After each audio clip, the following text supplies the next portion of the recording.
60টি বর্জনীয়র 1 number, বিলম্বে ইফতার করবেন না কখনো। 1 নাম্বার, দেরি করে ইফতার করা নিষিদ্ধ। ইহুদিরা দেরি করে ইফতার করে। বিশ্বনবী বলেছেন, এই উম্মত যতদিন আগে আগে ইফতার করবে, এই উম্মতের কপাল থেকে কল্যাণ কেউ ছিনিয়ে নিতে পারবে না। চিল্লায় বলেন ঠিক কি না? আজানের জন্য বসে থাকবেন না, সময় দেখবেন। স্থানীয় সময় যখন সূর্যাস্ত হওয়া মাত্রই বিসমিল্লাহ, খেজুর খেয়ে ফেলবো। পারবেন তো নাকি দেরি করবেন? 2 নাম্বার, রমাদানের পবিত্রতা বজায় রাখবো। কোনো তর্ক বিতর্ক অশ্লীলতায় আমরা জড়াবো না, ঝগড়া করবো না, সরাসরিও না, ফেসবুকেও না। করবেন? কেউ গালি দিলে বলবেন ইন্নী ইমরুউন সায়েম, আমি রোজাদার।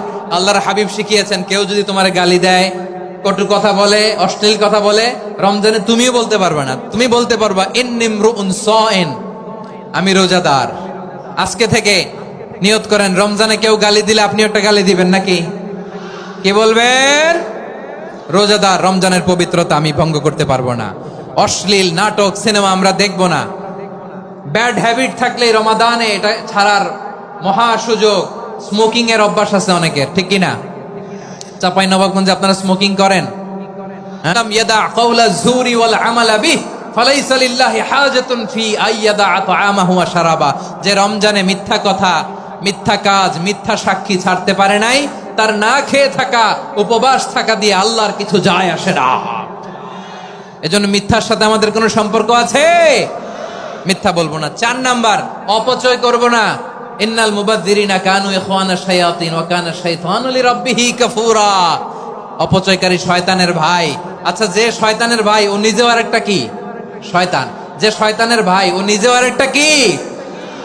অপচয় করব না। ইফতারি করতে যে আমরা অনেকে অপচয় করি, এগুলো করবেন আপনারা? না, অপচয় অপব্যয় করব না। 5 নাম্বারে, রিয়া, লোক দেখানো ইবাদত আমরা করব না।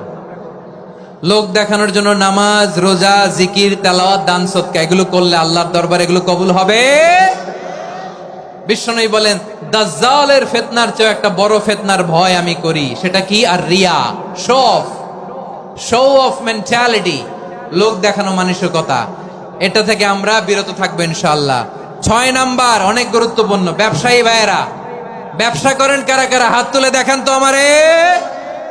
মাশাআল্লাহ, হাত নামান। ব্যবসায়ী ভাইয়েরা, অনেক অসাধু ব্যবসায়ী আছে, রমজান আসলে নিত্য প্রয়োজনীয় পণ্যের মূল্য বৃদ্ধি করে দেয়। এরকম আছে না নাই? এগুলো করবেন না। মজুদদারি করবেন না। পণ্যের কৃত্রিম সংকট বাজারে করবেন না। আপনি লাখ টাকা কামায়া ভাবছেন যে রোজাদারদের কষ্ট দিয়ে ধনী হবেন।